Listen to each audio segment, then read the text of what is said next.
समय पहले की बात है। एक गांव में एक किसान रहता था। किसान बूढ़ा था और उसकी पत्नी सुंदर और जवान थी। किसान की पत्नी को हमेशा यह लगता था कि उसकी शादी बूढ़े आदमी से कर दी गई है। यह सोच सोच कर वह हमेशा दुखी रहती थी। एक दिन उस गांव में कहीं से एक ठग आया और उसने किसान की पत्नी को देखा तो वह समझ गया कि यह स्त्री अपने पति से प्रसन्न नहीं है। ठग किसान की पत्नी के पास आकर बोला, सुंदरी, तुम बहुत सुंदर हो, मुझे तुमसे प्यार हो गया है और मैं तुम्हारे साथ अपना जीवन बिताना चाहता हूँ। क्या तुम मेरे साथ मेरे घर चलोगी? किसान की पत्नी ठग की बातों में आ गई और अपने पति को छोड़कर उसके साथ जाने की तैयारी हो गई। दोनों ने भागने के लिए समय तय कर लिया। ठग ने कहा, तुम्हारा पति तो बूढ़ा हो गया, वह धन का क्या करेगा?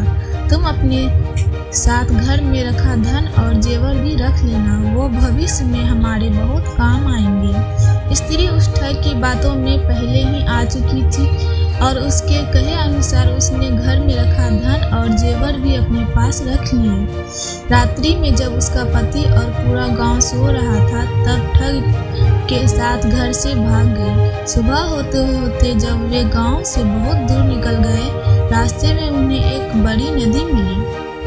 ठग ने सोचा, मैं किसी तरह इसका धन लेकर इसे यहीं छोड़ देता हूँ।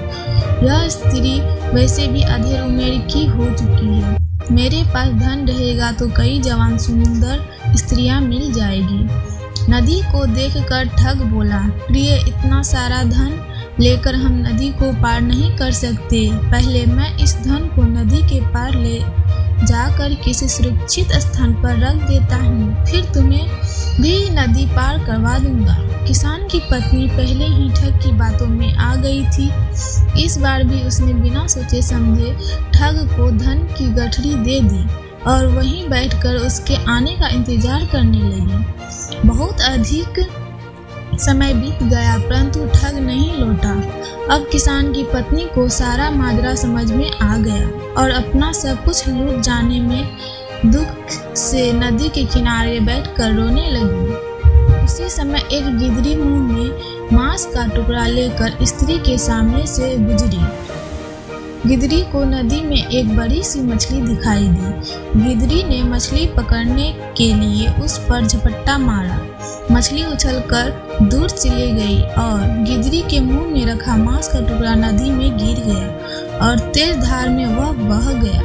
यह देखकर किसान की पत्नी गिदरी से बोली, अरे तू तो अपनी मूर्खता के कारण मांस के टुकड़े और मछली दोनों से हाथ धो बैठी। किसान की पत्नी की बात सुनकर गिदरी ने जवाब दिया, अरे मूर्ख, तू तो मुझसे भी ज्यादा बेवकूफ है जो अपने प्रेमी के लिए अपने पति को छोड़कर आ गई और वो तेरी धन दौलत लेकर तुझे छोड़कर चला गया। तू तो घर की रही ना घाट की। शिक्षा।